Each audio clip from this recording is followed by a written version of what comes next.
The world usually remembers Normandy with gunfire and blood. But the truth is, the battle that decided World War II actually began with a weather report, a handwritten note of total responsibility, and one of the greatest acts of cinematic deception ever staged, where Hitler ended up watching the wrong movie in the wrong theater. An invasion couldn't be improvised. It needed a full moon so paratroopers could navigate, a low tide to expose obstacles, and calm seas so landing craft could hit the beach. Eisenhower waited in a room with nothing but maps, phones, and endless cigarettes, the ashtray overflowing. On June 4th, a massive storm swept across the Atlantic. Many generals wanted to delay, but James Stagg, an unassuming Scottish weatherman, gave the opposite forecast. On the morning of June 6th, there'll be a rare break in the skies. Eisenhower decided on the spot. Okay, let's go. He even wrote a short note accepting blame if it all failed, folded it into his pocket, unknown to anyone until after the war. The Allies built an entire phantom army in England. Inflatable tanks, wooden planes, even empty camps that, from the air, looked real. General George Patton was put in charge of this army that didn't exist. To the Germans, if Patton was there, it had to be the real deal. Double Agent Garbo sent hundreds of fake reports, painting a flawless picture that the invasion would hit Pas-de-Calais. Hitler bought it completely, keeping his panzer divisions in the wrong place until well after the guns opened up in Normandy. Even as American troops were already on the beaches, he still believed it was just a diversion. To prepare for the landing, engineers became warriors too. The Allies built floating concrete harbors, dragging them across the sea like towing a giant USB port. They tried to turn Sherman tanks into boats by strapping floats and propellers on them. Many sank instantly at Omaha, but the audacity of the idea showed just how far they were willing to gamble.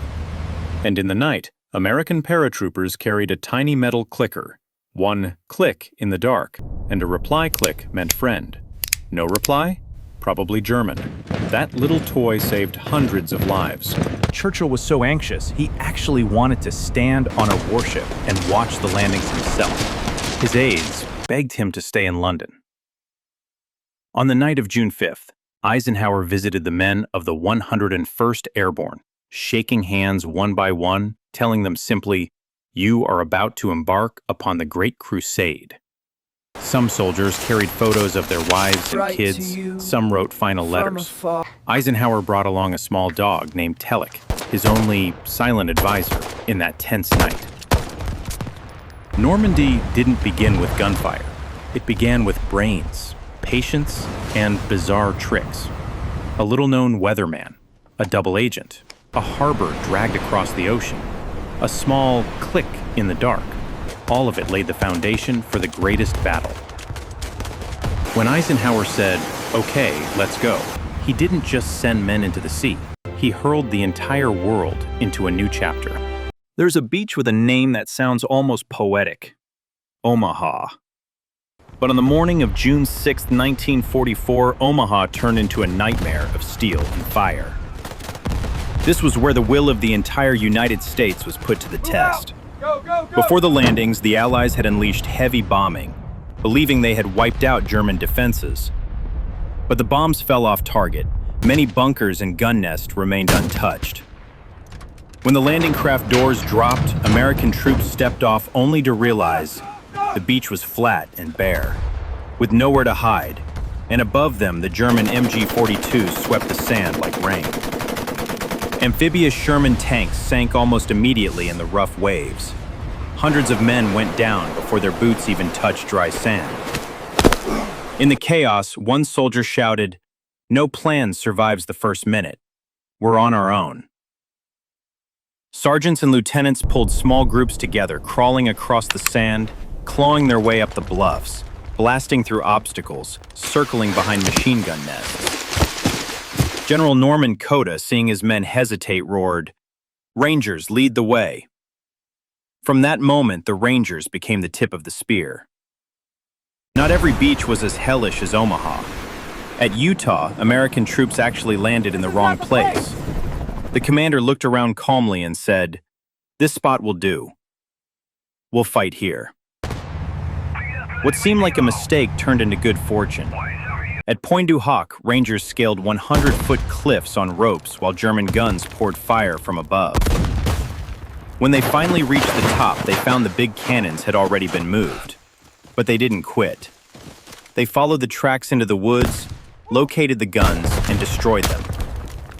Sometimes a massive battle is won by a handful of quick, decisive choices like that. The night before, paratroopers from the 82nd and 101st had dropped behind enemy lines. Scattered across the countryside, many squads were down to just a few men. In the dark confusion, a tiny click from their cricket clickers became the lifeline. Friend or foe decided by that sound. Piece by piece, they regrouped, seized bridges, blew up roads, and stalled German reinforcements from reaching the beaches. D-Day wasn't just a military operation. It was a story of endurance. Photos of wives and kids stuffed in pockets. Letters scribbled as if for the last time. Soldiers falling and their brothers pushing forward. America was proud for breaking through the wall of steel, but also humbled by the sheer weight of sacrifice. Omaha, Utah, Pointe du Hoc, each etched into memory. On June 6, 1944, the world saw one undeniable truth. The human spirit is stronger than the sea, and stronger than cold steel. The landings were only the beginning. As American troops pushed inland, they ran headfirst into one of France's strangest obstacles, the bocage.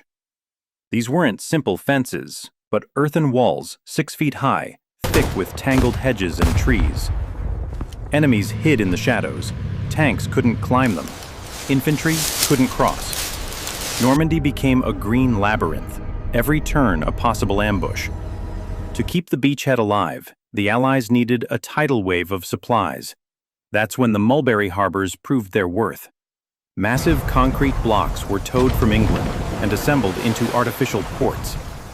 Every day, tens of thousands of tons of food, ammo, and tanks poured into France. Even when storms wrecked one harbor, the supply lifeline never broke. In the bocage maze, American troops came up with a strange fix: welding steel blades onto the fronts of tanks, turning them into giant plows. Instead of going around, tanks smashed straight through the earthen walls, opening paths for infantry. A small innovation, but one that changed the battle. 3-man teams, one guiding, one firing, one calling artillery, worked in sync, like a jazz band playing in the chaos of war. By late July, Operation Cobra was unleashed. Bombers ripped open the lines. Infantry and armor surged through the bocage. The road to Paris was wide open. Nazi Germany, once so sure of its iron defenses, now had no choice but to retreat. But Normandy was more than just a military victory. It was a moment when an entire nation held its breath, listening on radios, tracing arrows on maps pinned to living room walls. Every advance brought hope. And when the news of victory spread, Americans believed the sacrifice of their sons, husbands, and fathers was not in vain. Normandy taught a simple, timeless lesson. Prepare thoroughly, stay calm in the storm, and when the chance appears, step through without hesitation. Americans still proudly call it the Great Crusade. A new chapter of human history began on those green, windswept beaches, windswept